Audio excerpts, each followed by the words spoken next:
दोस्तों, छतरपुर जिले का बड़ा मलहरा तहसील से मात्र 10 किलोमीटर की दूरी पर स्थित है प्रसिद्ध तीर्थ स्थल भीमकुंड।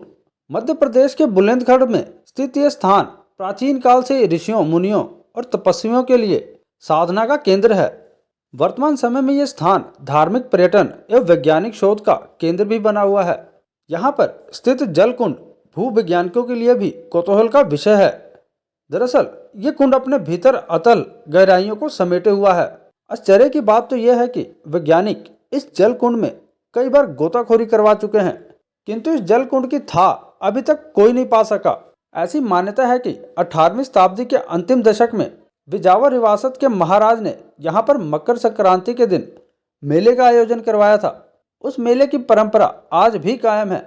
मेले में हर साल हजारों लोग शामिल होते हैं। भीमकुंड एक गुफा में स्थित है।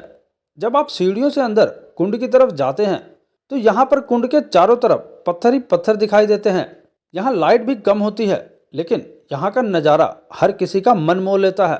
भीमकुंड के ठीक ऊपर बड़ा सा कटाव है, जिससे सूर्य की किरणें कुंड के पानी पर पड़ती हैं। सूर्य की किरणों से इस जल में अनेक इंद्रधनुष उभर आते हैं।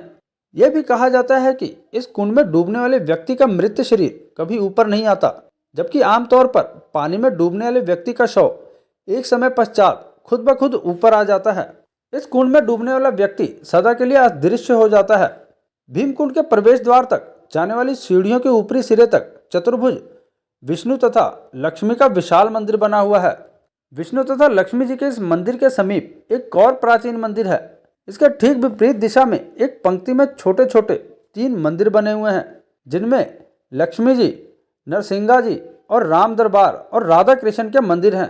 भीमकुंड एक ऐसा तीर्थ स्थल है जो व्यक्ति को इस लोक और परलोक दोनों के आनंद की अनुभूति कराता है। तो चलिए हम जानते हैं क्या है भीमकुंड की कहानी। तो दोस्तों, भीमकुंड से जुड़ी पौराणिक कथाएं भी हैं। ऐसी मान्यता है कि महाभारत के समय जब पांडवों को अज्ञातवास मिला था, तब वे यहाँ के घने जंगलों से गुजर रहे थे। उसी समय द्रौपदी को प्यास लगी, लेकिन यहाँ पानी का कोई स्रोत नहीं था। द्रौपदी की व्याकुलता देख गदाधारी भीम ने क्रोध में आकर अपने गदा से पहाड़ पर प्रहार किया। इससे एक पानी का कुंड निर्मित हो गया। कुंड के जल से पांडवों और द्रौपदी ने अपनी प्यास बुझाई और भीम के नाम पर ही इस कुंड का नाम भीमकुंड पड़ा। इसके अलावा इस कुंड को नीलकुंड या नारद कुंड के नाम से भी जाना जाता है। बताते हैं कि एक समय नारद जी आकाश से गुजर रहे थे। उसी समय उन्हें एक महिला और पुरुष घायल अवस्था में दिखाई दिए। उन्होंने वहां आकर उनकी इस अवस्था का कारण पूछा। तब उन्होंने बताया कि वे संगीत के राग रागनी हैं। वे तभी सही हो सकते हैं जब कोई संगीत में निपुण व्यक्ति उनके लिए समागन करे। नारद जी संगीत में पारंगत थे।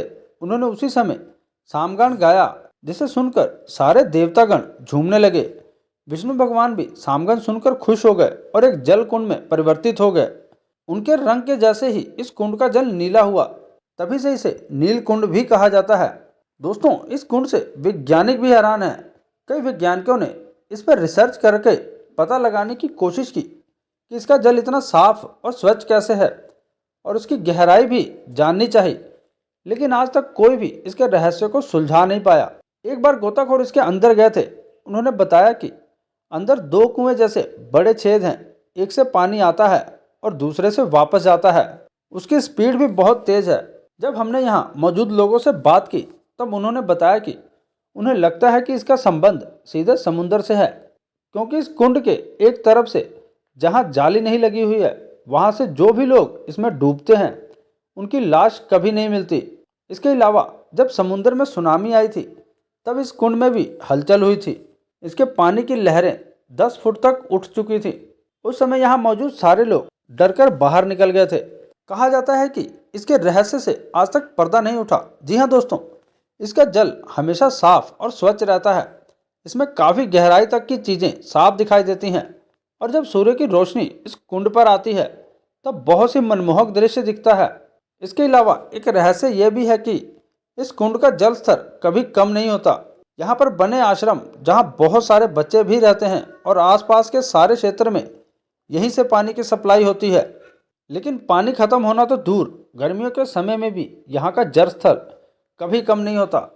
एक बार सरकार की ओर से भी इसका तल जानने के लिए वाटर पंप से यहाँ पानी को निकाला गया, लेकिन तब भी यहाँ का स्तर कम नहीं हुआ। तो दोस्तों, ये था भीमकुंड का रहस्य, जिसे आज तक वैज्ञानिक भी नहीं सुलझा पाए हैं।